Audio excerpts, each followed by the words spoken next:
Mau kerja di luar negeri? Tonton video ini sampai habis ya.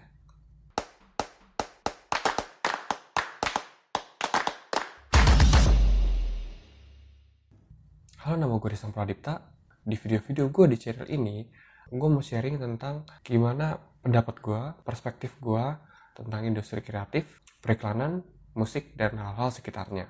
Kali ini gue mau ngebahas tentang gimana caranya kerja di luar negeri. Gue mau disclaimer dulu, semua yang gue ceritakan di video ini itu murni pengalaman pribadi gue. Karena akan ada banyak banget cara untuk kerja di luar negeri, tapi gue fokus ke apa yang udah pernah gue lakuin, apa yang udah pernah gue alamin. Sebelum masuk ke inti videonya, gue mau sedikit kasih tahu tentang hal-hal yang perlu kalian ketahui sebelum kerja di luar negeri. Pertama yang harus kalian ketahui adalah kalian harus mengenal diri sendiri. Maksudnya di sini, kalian harus tahu skill apa yang kalian punya, terus kebiasaan apa yang bisa menunjang skill kalian, terus juga di skill kalian itu atau di field tempat kalian bekerja, range gajinya tuh berapa. Sebenarnya ini berlaku untuk kerja di mana aja ya. Gue mau cerita sedikit tentang background gue. Gue adalah lulusan teknik informatika di Universitas Depan UI. Hobi gue main musik, foto, dan video. Setelah lulus, gue sempat kerja di bidang IT selama kurang lebih 1 tahun.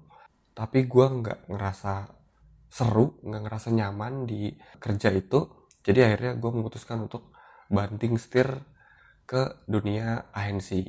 Gue juga sempat sebelumnya jadi content creator. Sebelum ini ya, gue sempat punya YouTube channel. Kalian bisa search Kasur Rusak. Nah, balik lagi ke kebosanan gue yang membuahkan hasil menjadikan gue sebagai anak agensi. Kerjaan pertama gue adalah social media manager. Di saat itu, agensi pertama gue itu adalah agensi kecil yang timnya tuh masih belum banyak. Jadi satu orang itu bisa ngerjain double job, triple job, bahkan beberapa job. Misalnya gini, gue di-hire sebagai social media manager. Tapi karena mereka tahu gue suka foto dan video, kadang-kadang produknya gue yang handle juga fotonya, materi videonya gue yang videoin, gue yang edit. Terus zaman dulu ada web series kecil-kecilan, bukan web series banget sih, cuma kayak 3 episode, itu pun tidak dikerjakan secara serius yang sama PH segala macam, itu gue yang handle produksiannya. Itu karena gue diberi beban, karena mereka tahu gue punya background atau kebiasaan lain selain social media manager. Gue sempat jenuh juga dari dunia agency. Gue sempat nggak iseng sih, gue sempat masuk ke dunia media. Gue pernah kerja di sebuah majalah anak muda yang sampai sekarang masih cetak, kalau nggak salah masih cetak ya. Nah dari situ gue sempat diundang sama salah satu event musik terbesar di Asia Tenggara, namanya Laneway Festival, itu di Singapura. Saat itu gue menang submission, akhirnya gue mewakili kantor gue, bukan kantor gue sih, mewakili media di Indonesia untuk terbang ke Singapura untuk meliput acara tersebut.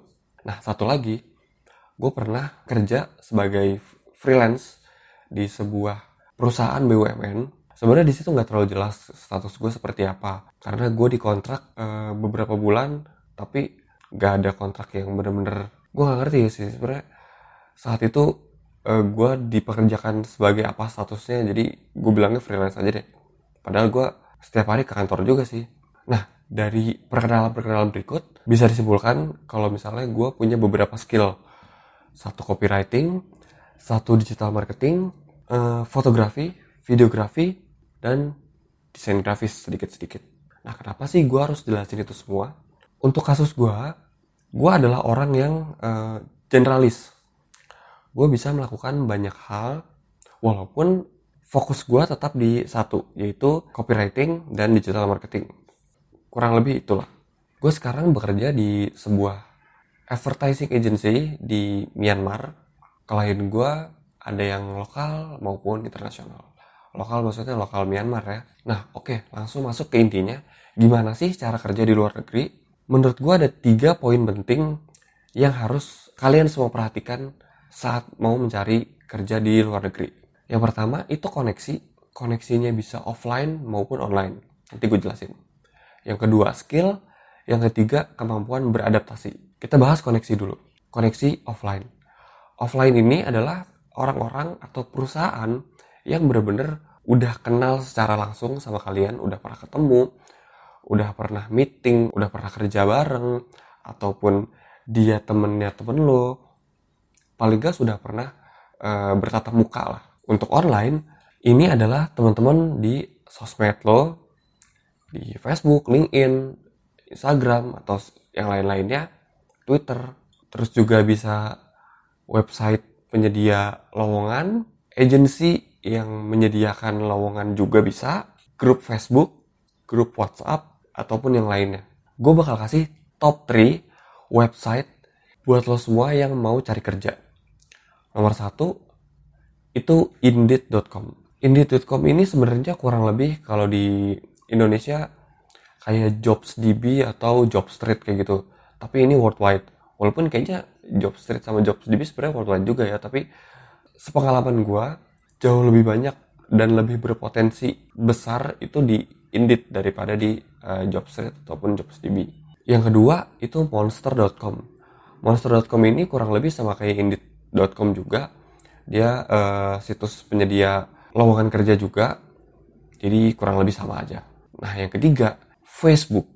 Logo Facebook. FYI, gue dapat kerjaan ini itu hasil nimbrung di salah satu grup Facebook tentang dunia kerjaan lah. Nah tipsnya, kalian bisa gabung di grup Facebook sesuai dengan negara yang mau kalian tuju.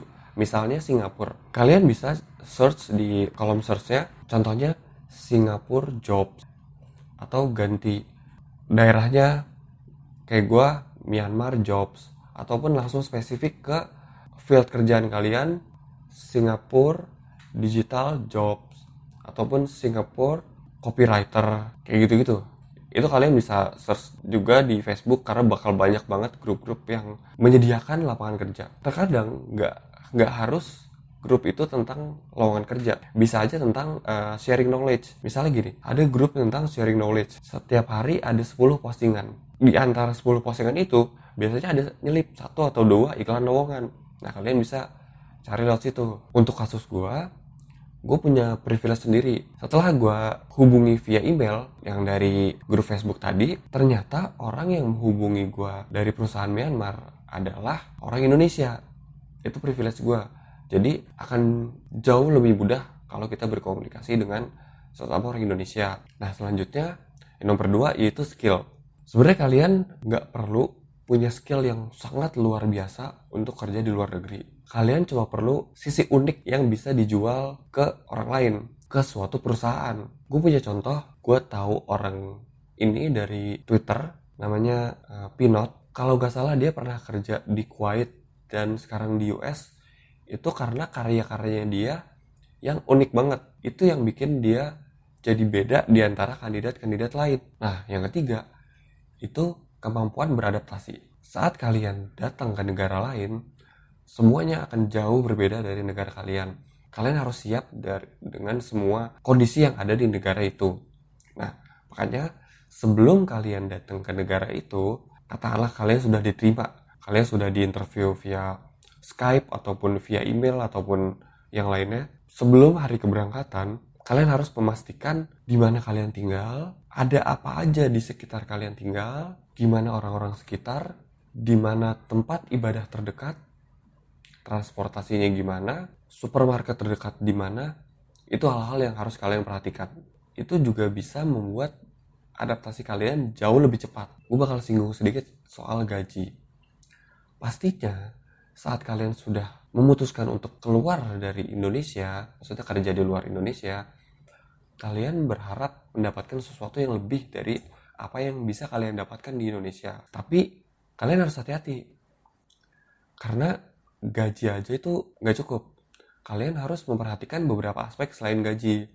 Misalnya tempat tinggal, visa, transportasi, asuransi, dan yang lain-lainnya. Kalian harus kalkulasi apakah yang kalian dapatkan ini sesuai dengan pekerjaan yang akan kalian lakukan nanti. Oke, katakanlah semuanya beres. Kalian sudah nyampe negara tujuan, kalian sudah mulai bekerja di hari-hari pertama, biasanya di setiap negara akan ada tenaga kerja Indonesia yang berkumpul di suatu area, katakanlah di kedutaan ataupun di tempat-tempat yang lain. Nah, biasanya kita carinya itu lewat Facebook. Kita bisa search, katakanlah komunitas pekerja Indonesia di Singapura. Kalian bisa search kurang lebih keywordnya seperti itu. Itu bakal ngebantu kalian juga buat beradaptasi. Itu aja dari gua, gimana cara kerja di luar negeri versi gua. Buat kalian yang punya cara lain untuk kerja di luar negeri, bisa komen di bawah. Ataupun kalian mau nanya-nanya tentang kerjaan di luar negeri, ataupun tentang dunia agensi, periklanan, ataupun yang lainnya, kalian bisa juga tanya-tanya di bawah. Kita diskusi sehat ya. Like kalau kalian suka, dislike kalau kalian gak suka, share juga ke teman-teman kalian kalau kalian rasa video ini bermanfaat. Sampai bertemu di video selanjutnya.